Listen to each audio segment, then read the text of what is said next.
The best definition of a dysfunctional family that I've ever heard is when children are meeting the needs of the family instead of the family meeting the needs of the children.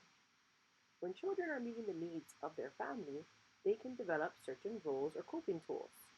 Similarly to when we have personal problems and we've developed coping tools to deal with those problems, when a family has significant problems, divorce, illness, death, addiction, abuse, children can take on roles to help cope with the family's problems.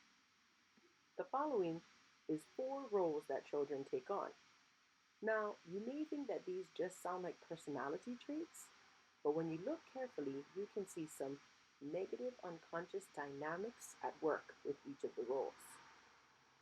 The first role is the hero.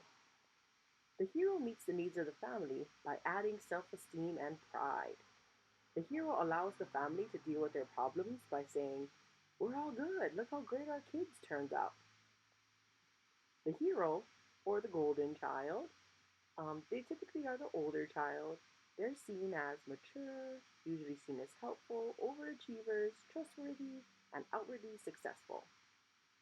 The hero, underneath that, is a person that can struggle with the fear of failure, perfectionist, controlling, workaholic, prideful, and usually has unrealistic expectations of themselves.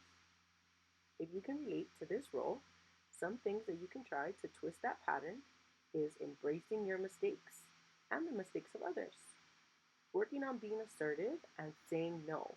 This role tends to be the people pleaser of the family, so when you can learn to say no when you want to, you're going to be working against those negative traits that come with this role. The next role is the scapegoat. The scapegoat meets the needs of the family by taking on the fault for the problems. They allow the family to deal with problems by saying, "See, they are the problem. If they went to school or if they didn't do this, if they didn't do that, if they weren't acting up, then we would be all good." The scapegoat, or known as the rebel child, usually is the second born, and they're seen as impulsive, easily angered, the black sheep of the family. They tend to be blamed a lot for problems, or they get into a lot of problems. This person struggles with the fear of relationships, difficulty in social situations. Maybe they feel like a loser because they were told that they were bad or they were a loser a lot of their life. They tend to have a quote unquote bad attitude, be impulsive, have addictive tendencies. They also really struggle with the feeling of rejection and shame, even though on the outside they make like they don't care. And they have usually low or no expectations of themselves. If you can relate to this role, some things that you can try to twist this pattern are embracing your strengths and identifying them. And you can work on stepping back from extreme thinking, either or. Like you're either all good or you're a total mess up. The next role is the lost child. This child meets the needs of the family by having no needs or never presenting any desires or doesn't want to make fuss. This person allows the family to deal with their problems by saying, like, "Look, they're just so independent. They got it. I don't have to worry about them." The lost child, or known as the invisible child, is usually the middle child. They're seen as independent, shy, calm, creative, or artistic. You can find them in a book or doing some kind of craft on their own independently. They're usually agreeable and they are rewarded for their avoidance. This person does struggle with the can struggle with the fear of feelings. They don't want to have any feelings or desires. They also can struggle with loneliness, feeling isolated, cut off. They lack trust in others. They can feel ignored, and they can have low expectations of themselves and others. If you can relate to this role, some things that you can try to twist this pattern are embracing your feelings and identifying them. You can also work on expressing your needs and desires more often because, as this role says, having needs was not a good thing in your family. So, remembering that you do have needs and desires that are valuable and worthy. The next role is the mascot. This role meets the needs of the family by adding comedic relief.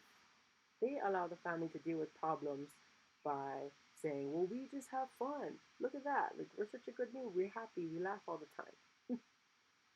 The mascot or the clown is usually one of the younger children in the family. They tend to be funny, cute, charismatic, outgoing, playful, and quick thinkers. But they do struggle with a fear of conflict. They can be seen as immature, dependent, maybe childlike. They avoid pain with humor, or they can use humor to also hide their depression. And a thing they struggle with is not being taken seriously. If you can relate to this role, some things that you can try to twist this pattern is embracing silence. Mascots usually are uncomfortable with silence because that means there was a problem. So, embracing silence and working on identifying your goals and dreams can also help with combating the underlying negative dynamics of that role. Now, sometimes people can take on more than one of those roles. I know for me that I took on the role of the hero and the mascot. I wanted to get praise and approval through my accomplishments, but I also was uncomfortable with conflict and would usually use humor to deflect. You may notice the roles seem to be opposite of each other. The hero and the scapegoat, one's an overachiever, one's an underachiever. The mascot and the lost child, they're kind of opposite because one wants attention and one totally avoids attention. The hero, the hero and the mascot, they're used to drawing attention towards themselves, usually in positive ways, while the scapegoat and the lost child usually avoid attention. We can all become more aware of our personality traits or these different family roles that we took on as they were shaped in our childhood. Then we can overcome the negative aspects of the roles and embrace our strengths. Thanks for listening.